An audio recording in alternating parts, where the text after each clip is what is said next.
नमस्कार। हिंदी की पाठशाला यूट्यूब चैनल में आप सबों का स्वागत है। अब हम लोग मध्यकाल के सुप्रसिद्ध नीति शास्त्र ज्ञाता और कृषि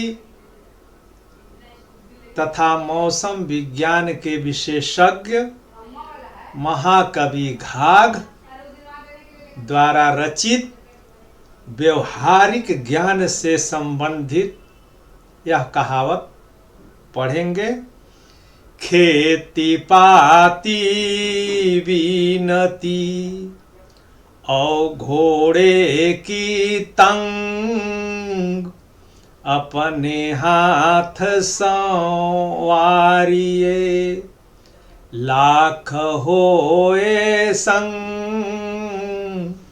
लाख होए संग।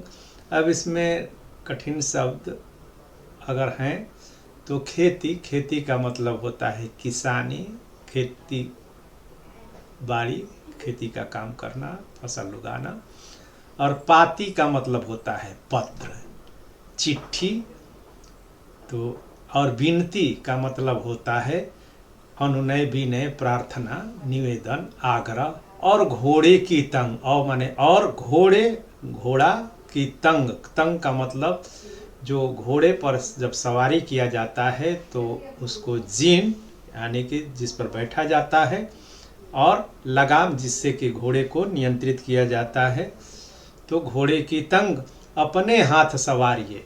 यह अपने हाथों जो है ये काम करना चाहिए, खेती अपने हाथ से करनी चाहिए, विनती खुद जा कर के करनी चाहिए, और घोड़े की लगाम और जीन खुद संवारनी चाहिए। लाख होए संग, भले ही आपके जो है लाखों सेवक क्यों न हो, आपके साथ में लाखों लोग क्यों न हो, उन पर भरोसा नहीं करना चाहिए, यही कवि कहता है। तो इसका अर्थ और भाव कि खेती या किसानी करना किसी के भरोसे नहीं करना चाहिए, अन्यथा खेती बर्बाद हो जाएगी। चूंकि लागत आपकी है, खेत आपका है, तो खेत में फसल को कब और किस चीज की जरूरत है, कब उसमें खाद देना है, कब पानी देना है, और कब उसकी निराई निकौनी करनी है, इसका हिसाब किताब जो है अगर आप रखेंगे तो अच्छी उपज होगी। वैसे ही किसी को अगर जो है पत्र लिखना है तो जैसा भी आप पत्र लिखें, जो भी लिखें, मगर उसे अपने हाथ से लिखना चाहिए। अपने हाथ से लिखने के जो है दो फायदे हैं। एक तो उसमें जो है आपका इमोशनल यानी कि भावात्मक जुड़ाव हो जाता है, और दूसरा लाभ ये है कि आप पत्र में क्या लिखवाना चाहते हैं, क्या लिख रहे हैं, और वह क्या लिख देगा दूसरा लिखने वाला, आप नहीं समझ पाएंगे। दूसरे से चिट्ठी या पत्री लिखवाने से अच्छा है कि सादा चिट्ठी जो है भेज दीजिए, समझने वाले आपके भाव को समझ जाएंगे। वैसे ही किसी से कुछ मांगना है, विनती करनी है, प्रार्थना करनी है, कुछ सहायता चाहिए, तो खुद जो है उसके पास जाना चाहिए।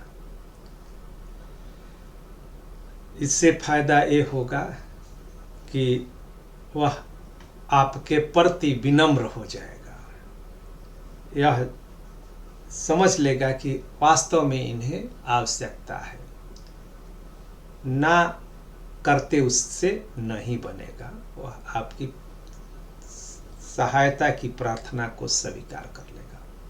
वैसे ही घोड़े की तंग यानी कि जीन और लगाम लगाने का काम भी खुद करना चाहिए, अपने अनुसार लगाइएगा, ढीला या पूरा जो है कस करके लगाइएगा ज़रूरत के अनुसार। अगर दूसरा लगाएगा तो वो अपने अनुसार लगाएगा, जिससे कि घोड़े को नियंत्रित करने में आपको परेशानी हो सकती है, घोड़ा आपको गिरा भी सकता है। साथ भले ही आपके साथ में लाखों लोग क्यों न हो, ये खेती करने का काम, विनती करने का काम और पाती लिखने का काम और घोड़े की जीन और लगाम के कसने का काम खुद ही करना चाहिए, अन्यथा लाभ के बदले थोड़ा सा आराम के चिंता में पड़ेंगे तो आराम हराम हो जाएगा, लाभ के बदले हानि हो जाएगी। इससे सीख क्या मिलती है कि पराश्रित नहीं होना चाहिए, और कुछ कार्य ऐसे भी होते हैं जिसको दूसरे से कराना ही नहीं चाहिए, अन्यथा लाभ के बदले हानि ही होनी है। बहुत बहुत धन्यवाद। अगर इसमें कहीं कोई अर्थांतर दिखता हो तो आप कमेंट्स करके मुझे बताइएगा, मेरा भी ज्ञान वर्धन होगा। इसे लाइक शेयर और सब्सक्राइब करेंगे, जिससे कि ये हम लोग के जो है कि ये लोक कहावतें आज ज़रूरत है, आज की पीढ़ी इसे भूलते जा रही है।